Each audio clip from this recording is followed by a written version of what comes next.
Watch out, Internet, the scrub's hitting the reviews now. I'm your host, Neil, and welcome to our very first episode of this Guyz Review. Today we're going to be reviewing Gotham City Impostors, so sit back and relax and let's get this party started, shall we? Now, Gotham City Impostor doesn't necessarily have a story in particular versus it being that it's only a multiplayer game. Now, this does set the stage on giving players a reason on doing what they're doing versus basically when Batman leaves the scene of the crime, these imposters come out and either save the day or cause havoc in Gotham City in their own special particular way. Now, Gotham City presentation is a very good one. I personally really did enjoy it. I like the colorfulness and definitely bringing out a very comic book feel to the game, at least I have to say. Now, you don't go comparing Gotham City Impostors to some of the first-person shooter giants such as Call of Duty or Battlefield. But definitely with its cartoonish feel and its colorful settings and stages, definitely does a good job setting it out, pretty much setting it apart from the rest of the crowd that is out there. Now, gameplay-wise, now, above all, this is not a Call of Duty or Battlefield copycat. If you want, game's very straightforward. If you're very familiar with the FPS genre, you'll feel right at home. If you want to compare it to any game out there, it's very, very close to Team Fortress standards versus the class base and being able to, apply teamwork and such. So, with that being said, there is no single player, of course, as we mentioned earlier. There is no single player campaign. But there is challenge modes, and also that you can unlock different gears in these challenge modes, different equipment, level yourself up, possibly. But there is a brief tutorial option, so if you want to get familiar with the game, because like this game is it is a first-person shooter, but definitely does have a lot of things that set it apart. Definitely set it apart on its own. Now, controller-wise, if you played a lot of Call of Duties before, the controller feels very close to Call of Duty. So if you play a lot of Call of Duty and you're very familiar with that, it's going to feel right at home picking it up and just going to town on the multiplayer online. Now, Gotham City Impostors does have 5 maps available to play. Some of these maps are a fishing dock, there's a chemical plant, there is a Gotham City back alley. And so far, the only ones I played for the short amount of time, I got to sit down and play these maps. Now, there is a 6th map that has been announced and is probably out by the time this video is going, available, called 25th Floor, if I'm not mistaken. Should be really fun. I haven't got a chance to play it yet, but I'm looking forward to all the different things available. Now, game types, there are 3 typical game types. You have a capture the flag mode, which is psychic warfare. There is a kind of, I think, a terrorist mode, which, if I'm pronouncing this right, is called fumigation. And then you have your typical team deathmatch mode, 6v6, Jokers versus Bats.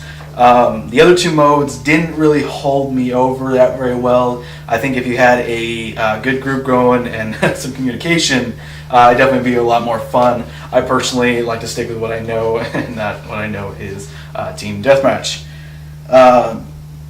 Now, this game isn't not just based on killing and earning points. There are additional ways to gain points. This is where the teamwork comes in.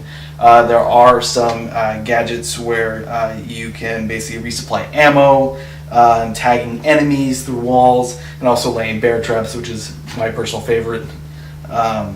Now, you gain the additional XP, which also, in a sense, helps you level up a little bit faster, but you also are gaining funds, basically a side cash bank, that this is where Gotham City Impostor definitely has you try to come back and definitely play some more.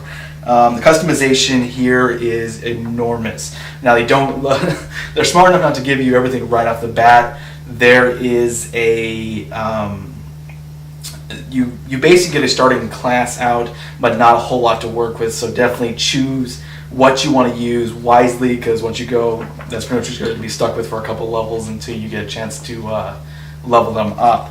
Now you have 5 different body types to choose from. There is the Speedy, which can pretty much basically be the Scout from Team Fortress. You do also all the way down to the Mighty Heavy, which pretty much everybody familiar with Team Fortress, you know, a heavy pretty much can do some damage in the group.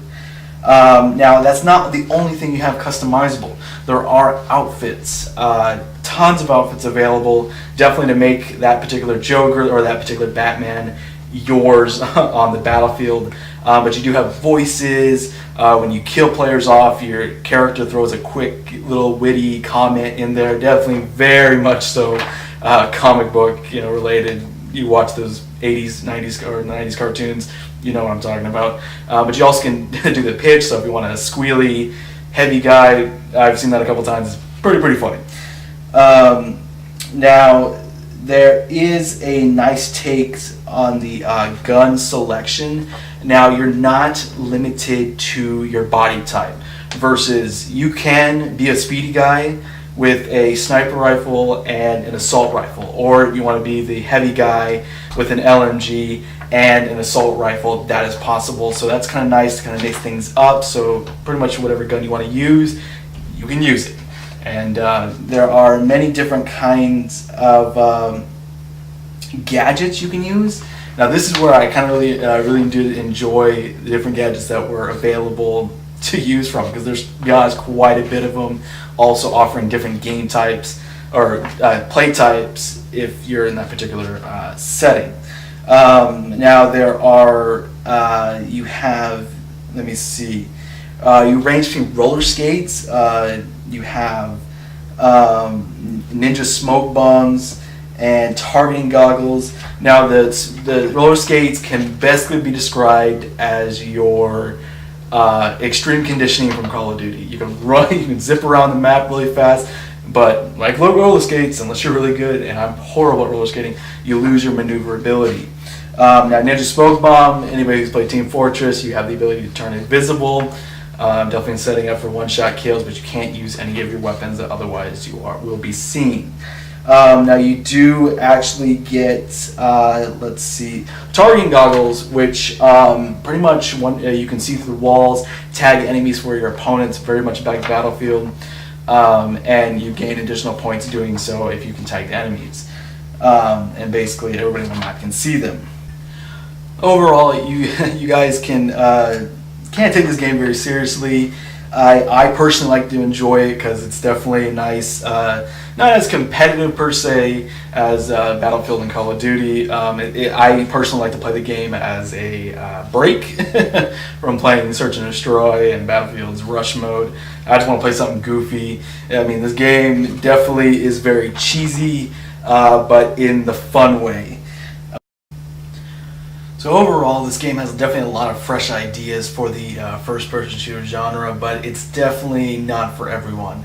If you're looking for a lot of deep multiplayer mechanics and some realism to your game, this might be not be the game for you. But if you're looking for some mindless fun and maybe a break from the big games, this is definitely one worth checking out. You can definitely pick it up on Xbox Live for 1,200 Microsoft points. On the Sony Entertainment Network, it should be $15, and on Steam for $15 for all you PC players out there. So anyway, guys, thanks for watching the very first episode of this Guyz review. I really do appreciate you all coming out and checking out this video.